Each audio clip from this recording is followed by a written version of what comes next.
Hello, my name is Chad Waters and I'm a registered environmental health specialist with Central District Health. This video is intended to cover the basics in food safety. Through examples shown here, you should learn enough to be fairly knowledgeable in how to prepare food safely in your establishment. There are many reasons to learn about food safety. First, foodborne illnesses are responsible for approximately 76 million illnesses, 235,000 hospitalizations, and 5,000 deaths in the United States each year. The cost of these illnesses is anywhere from $10 to $83 billion, and these are just reported illnesses. Actual costs could be much, much higher. Second, the cost to a food operation of having to deal with a foodborne illness is far greater than the cost of properly training employees. It only takes one mistake for an outbreak to occur, and it can severely hurt a business. Some of the costs might include lawsuits, increased insurance premiums, low employee morale, high turnover, which means training new employees, and negative media attention. Combined, these additional costs could result in closure of a food establishment. So as you can see, it is vital to practice food safety at all times. When we talk about what causes people to become sick from eating contaminated food, we group it into three categories or types: chemical, physical, and biological.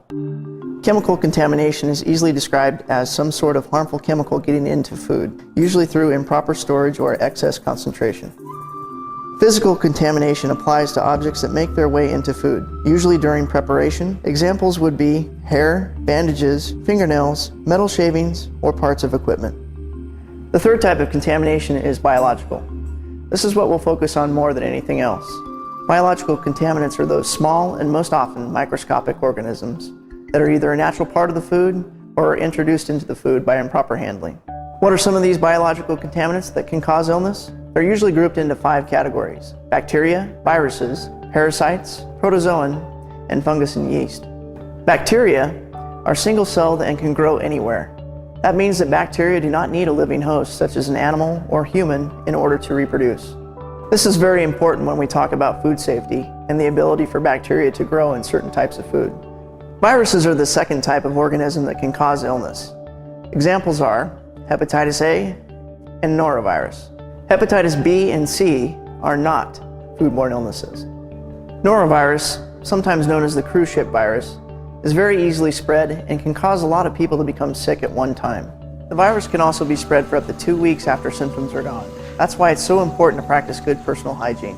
It's also important to know that bacteria and viruses are not simply killed by freezing, cold holding, or hot holding. Throughout this video, we'll mostly be talking about bacteria and viruses. Parasites are typically common in fish, pork, and wild game. Cooking or freezing at specific temperatures, as well as purchasing food from approved sources, is important for parasite control. Protozoan, like viruses, must have a living host to reproduce. Examples are Giardia and Cryptosporidium. Fungus and yeast are the last group. Unlike bacteria, they require an acidic environment with low water activity. Fungus and yeast most typically cause food spoilage and are not usually a cause of foodborne illness. So what do bacteria need to reproduce? The best way to remember is by using the acronym FAT-TOM. The F in FAT-TOM stands for food. Bacteria need a high protein, high carbohydrate food source. Examples would be any meat, seafood, or poultry product, and any cooked plant food such as baked potatoes, pasta, and rice. The A in FAT-TOM stands for acidity. Bacteria cannot typically reproduce in a highly acidic food such as a lemon. The first T stands for temperature. Between 41 and 135 degrees, bacteria begin to rapidly reproduce. This is known as the danger zone. That's why it's so important to ensure that certain foods stay out of this temperature zone. The second T in FAT-TOM stands for time. If bacteria are given enough time in the temperature range between 41 and 135 degrees, then these organisms will start rapidly reproducing. The maximum amount of time that certain foods can spend in the danger zone is 4 hours. Time and temperature are very important in food safety to prevent rapid bacterial growth. The O in FAT-TOM stands for oxygen. Some bacteria require oxygen. These organisms are considered to be aerobic. Some do not require oxygen. These organisms are called anaerobic. The M in FAT-TOM stands for moisture. Bacteria need a moist food to grow in. Plain water has a water activity of 1.0. Bacteria require water activity of 0.85 or higher. When we talk about what bacteria needs to grow, we use the term potentially hazardous food. These are foods that have the potential to cause foodborne illness if not handled properly. They are typically high in protein or carbohydrates, moist, have a slightly acidic or slightly neutral pH, and have a history of causing foodborne illness outbreaks. As you can see, these foods meet most of the Fat Tom criteria.